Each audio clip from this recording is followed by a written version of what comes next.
जलसंपदा विभागाचं जे ऑफिस आहे या ठिकाणी आपण घरपट्टी आणि पाणीपट्टीच्या थकबाकी करता जप्तीची कार्यवाही करत आहोत। अचानक अशी सिलिंगची कार्यवाही केल्यामुळे महापालिकेने सुद्धा आज पाणीपट्टी आणि घरपट्टीच्या थकबाकी करता इथे जलसंपदा विभागावर कारवाई केलेली आहे।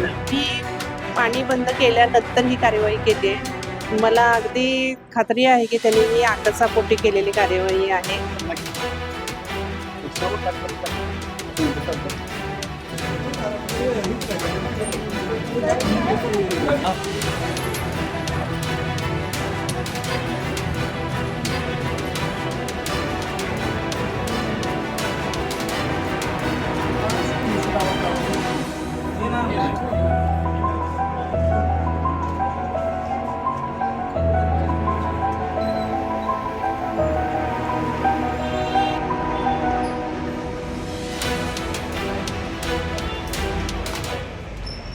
आम्ही त्यांना पत्रानं पण कळवलेलं होतं अगोदरच की जी काय पाणीपट्टी असेल आमची किंवा घरभाड्याची रक्कम असेल ती आम्ही या रकमेतून समायोजित करायला तयार आहे, परंतु त्यांच्याकडून कोणताही पाऊल उचललं गेलेलं नाही आहे। खरं तर आम्हाला स्क्वेअर फूट त्यांनी जे क्षेत्रफळ धरले त्याच्यावर काही शंका आहेत।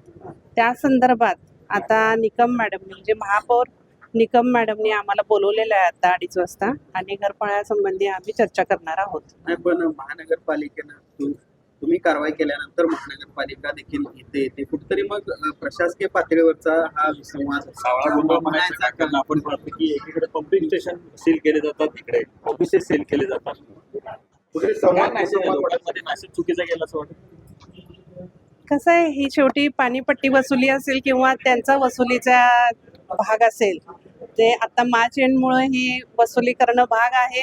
ह्यातूनच सगळे आमचे वसुली आणि त्या बाबतीतले खर्च निघणार आहे, त्यामुळं आम्ही ही कारवाई करत आहोत। पण ही आता पाणी आम्ही बंद केल्यानंतर करणं हे बरोबर नव्हतं असं मला वाटतंय। त्यासाठी त्यांनी अगोदर 3 नोटीस देऊन आम्हाला पैसे भरण्याची अंतिम मुदत देऊन मगच ही कार्यवाही करायला पाहिजे होती असं माझं मत आहे। म्हणजे कायदेशीर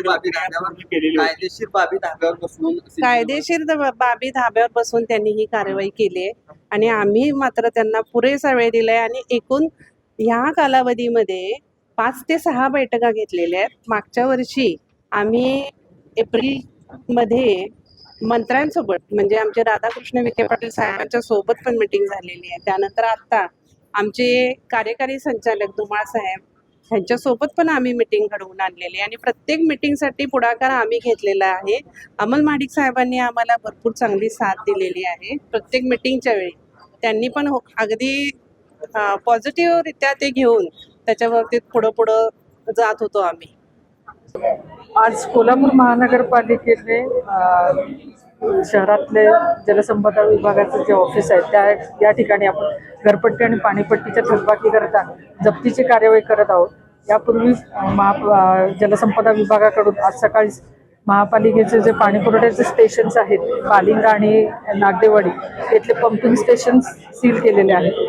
खरं जे वादाचा मुद्दा आहे तो जलसंपदेची जी आमच्याकडे असणारी थकबाकी आहे तर त्या भरण्यासाठी महापालिका आणि जलसंपदा विभाग यांच्यात वारंवार बैठका होत आहेत आणि त्यात परस्पर सहमतीने साधारण 30 कोटीच्या रकमेवर सहमती झाली होती।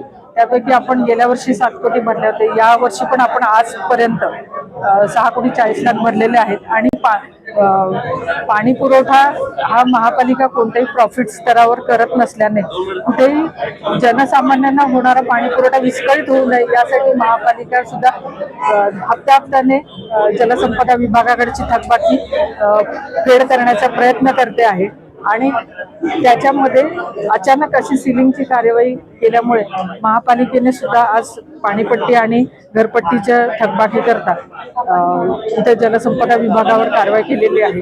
महापालिकेची थकबाकी थोडी जरी असली तरी महापालिकेकडे साधारण म्हणजे जलसंपदा विभागाकडे महापालिकेची घरपट्टी 7.24 कोटी आणि पाणीपट्टी जवळजवळ 3 कोटी 30 लाख अशी आहे आणि त्याच्या पुढे ही कारवाई केलेली आहे। महापालिकेला उत्पन्न मर्यादित स्वरूपात असलं आणि पाणी पुरवठा जे करते तर आपले सुद्धा अनेक शासकीय कार्यालय असतील किंवा जिल्हा परिषद असेल यांच्याकडे ग्रामीण विभागात मोठी थकबाकी आहे, परंतु आपण तिचं सर्व दृष्टिकोन विचारात घेऊन कोणालाही पाणी हे मूळ गरज असल्या कारणाने आपण एवढी हार्श ऍक्शन घेत नाहीये. जोपर्यंत 35 कोटी देत नाही तोपर्यंत आम्ही सील काढणार नाही असा पवित्र जलसंपदा. त्यांनी परंतु त्यांनी आज सकाळपासून आम्हाला किंवा आदल्या दिवशी पण कुठल्याही प्रकारचं इंटिमेशन न देता ही कारवाई केलेली आहे आणि त्याकरता म्हणजे महापालिकेने सुद्धा आपले प्रयत्न चालू केलेले आहेत. पण सर्वात जास्त रक्कम जी आहे महापालिकेकडे पेंडिंग असल्याचं पाहायला मिळते. वर्षानुवर्षाची ही रक्कम आहे, तरी देखील महापालिकेनं आता ही अशीच कारवाई करतात. तर बाकीच्या ठिकाणी देखील कारवाई अशी करणार आहे का? जिल्हाधिकारी कार्यालय असेल, जिल्हा परिषद असेल, त्यांची तर त्यांनी मोठ्या प्रमाणावर सोड असताना कारवाई केली, त्यांनी केलं म्हणून आम्ही केलं नाही. महापालिकेकडे साधारण हे 2000 म्हणजे आत्ताची काही थकबाकी अशी नाही आहे, 2011 पासून आहे. परंतु आता आपण मागचे 2 वर्ष बघितले तर आपण कंटिन्युअस पैसे भरतो आहे. म्हणजे मागे काहीच पैसे भरले जात नव्हते, त्या तुलनेत आपण, कारण की आपल्याला माहिती आहे पैसे आज ना उद्या द्यायचेच आहे, परंतु त्यांची जी डिमांड आहे 152 कोटी ती अनेक पोकळ आकारणी त्याच्यात झालेली आहे, ती महापालिकेला मान्य नाही. त्यामुळे निव्वळ जो पाणी पुरवठा झालेला आहे त्या पाणी पुरवठ्यापोटी जे आम्ही देणं लागतो ती पाणीपट्टी आम्हाला मान्य आहे आणि तीच देण्यासाठी आम्ही आमचे प्रयत्न चालू केलेले आहेत. आणि महापालिकेची जी शासकीय कार्यालयांकडे थकबाकी आहे ती सुद्धा आम्ही वसूल करण्याचा प्रयत्न करतो आहे आणि तिथून सुद्धा त्यांच्याकडनं जसं अनुदान, त्यांना पण शासनाकडनं अनुदान मिळाल्यावर ते पैसे भरतात आणि ते लक्षात घेऊन आम्ही त्याप्रमाणे त्यांच्याकडनं ती वसूल करून घेतो.